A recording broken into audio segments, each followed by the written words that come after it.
pertama, hari ketiga, dan setelah hari ketujuh. Mau hari ke-40, hari ke-100, ini dibenci yang membuat makanan. Nah, pertanyaannya, apakah ada orang yang takziah di hari ke-7, hari ke-40? Tidak ada ya. Orang takziah itu umumnya hari pertama sudah selesai ya. Di tempat kami pun seperti itu. Jelas, lengkap, dan tuntas ya mengenai kelicikan dan kecurangan Sani Uye dalam membaca kitab kuning, sobat-sobat. Assalamualaikum warahmatullahi wabarakatuh. Alhamdulillah wassalatu wassalamu ala Rasulillah wa ala alihi wa sahbihi wa mawala, amma ba'du.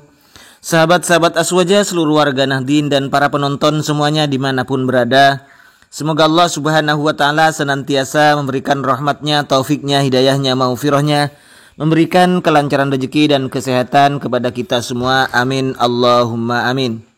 Sahabat-sahabat semuanya, ternyata dua orang ustadz terkenal kelompok sebelah mengkritik, menyalahkan Gus Sani Uye, mengklaim bahwa Gus Sani Uye ternyata curang, licik dalam membaca kitab karena melompati beberapa baris. Ini pernyataannya ya.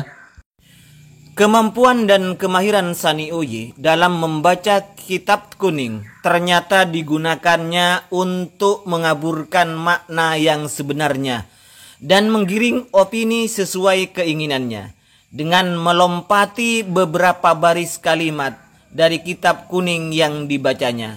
Ini menunjukkan Sani Uye seorang santri yang licik dan tidak malu-malu lagi berbuat curang. Dia tidak amanah. Pernyataan ini disampaikan oleh salah seorang ketua lembaga tabligh Muhammadiyah di daerahnya ya. Ini sudah terkenal. Orang ini, ustadz ini gencar membid'ahkan tahlilan, mengatakan tahlilan bid'ah dan semacamnya. Tetapi anehnya si da'i, si ketua lembaga tabligh itu ternyata menjadi mubaligh acara maulid, menjadi mubaligh acara Isra Mi'raj di sekolahnya yang ia pimpin, karena ketua lembaga tabligh ini sebagai kepala sekolah SMP apa namanya itu ya, mengundang bahkan mengadakan acara tari-tarian dan semacamnya pada acara peringatan Isra Mi'rajnya. Tahlilan bid'ah, maulid dan Isra Mi'raj lancar. Kenapa? Mungkin karena ada amplopnya. Sang da'i ini mengutip pernyataan temannya, yaitu Ustadz Daswan Setiawan Al-Kucluki, yang baca kitabnya kocar kacir, silahkan lihat sendiri itu, yang menyatakan bahwa 10 kitab yang dipelajari di pesantren-pesantren Nahdlatul Ulama ternyata membid'ahkan tahlilan. Ini memang biasa dari kalangan mereka ya. Ternyata Sani Uye menurut anggapan dua orang ustadz ini berbuat curang, licik, tidak amanah dalam menyampaikan ilmu. Bahkan kata Pak Ustadz Andang Jaya Putra, Sani Uye itu melompati beberapa baris karena dia tidak amanat, melompati beberapa baris. Jadi Gus Sani Uye adalah seorang yang curang, seorang yang licik, seorang yang tidak amanah sekalipun ia mahir dalam membaca kitab. Baiklah, untuk Gus Sani Uye, untuk Ustadz Daswan dan Endang Jaya Putra, gini saja ya. Saya tawarkan kepada kalian bertiga solusi menurut saya ini. Kalau Gus Sani Uye dikatakan curang, tidak amanah, licik dalam menyampaikan narasinya dalam membaca kitab itu, tidak amanah sama sekali, curang dan licik, karena ada beberapa kalimat kata Ustadz Endang Jaya Putra ini yang dipotong, yang dilompati, sengaja memang tidak jujur. Gus Sani Uye, bagaimana kalau saya tawarkan kalian itu live? Saya akan buka live. Gus Sani, Ustadz Daswan, Ustadz Endang Jaya Putra silahkan masuk di live saya. Saya yang akan jadi moderatornya.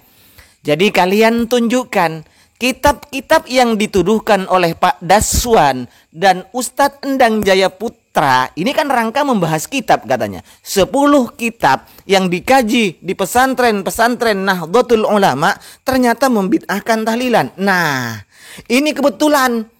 Apa benar Sani Uye, Kusani Uye itu adalah seorang yang tidak amanah, seorang yang licik, seorang yang curang? Kita buktikan. Silakan Pak Daswan, Ustadz Daswan ya, mohon maaf, dan Ustadz Endang Jaya Putra untuk membuat video kesanggupannya kapan. Atau silakan komen saja di sini kesanggupannya kapan. Dan juga untuk Kusani Uye. Silakan. Jadi saya sekarang ada di tengah. Hanya untuk memfasilitasi kalian bertiga. Kapan kalian itu akan live? Karena Gusani Uye itu katanya mengaku tidak bisa untuk membuka live. Biar saya yang mengalah. Saya yang akan membuka live.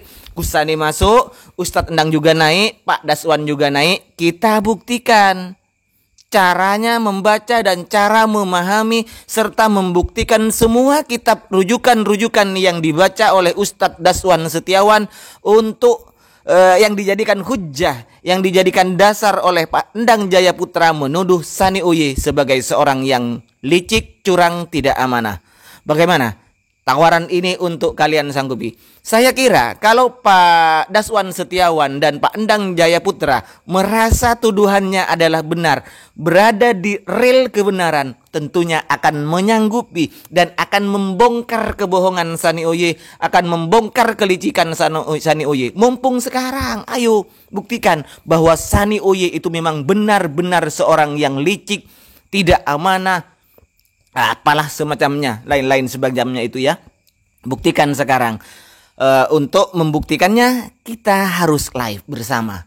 Kita biar jamaah, hadirin, audien bisa menonton semuanya. Siapa sebenarnya yang benar ini? Siapa sebenarnya yang mampu membaca kitab, mampu menelaah kitab, dan siapa sebenarnya yang curang, tidak amanah, asal ngomong, asal nyeplos saja itu. Oke Pak, silakan Kusani Uye, Endang Jaya Putra, Ustadz Endang ya maaf, Ustadz Endang Jaya Putra dan Ustadz Daswan Setiawan untuk komen di sini. Atau silakan buat video kesanggupan kalian itu kapan, biar kami atur jadwalnya. Oke Pak, terima kasih sebelumnya untuk ketiga orang Ustadz ini. Ini harapan kami, biar cepat clear. Kalau seperti ini kan menyangka seperti ini, Pak Endang mengatakan Sani Uye seperti ini. Nah, untuk membuktikannya, kalau kalian berdua itu memang berada di rel kebenaran, tentunya kalian akan menyanggupi. Kalian akan berani untuk menghadapi, membongkar kebusukan Gus Sani Uye itu. Oke Pak, semangat untuk Pak Endang Jaya Putra dan Ustadz Daswan Setiawan untuk membongkar ketidakamanan, ketidakjujuran, kelicikan dan kecurangan dari seorang santri NU Gus Sani Uye ini. Bravo kedua orang ustadz ini ya.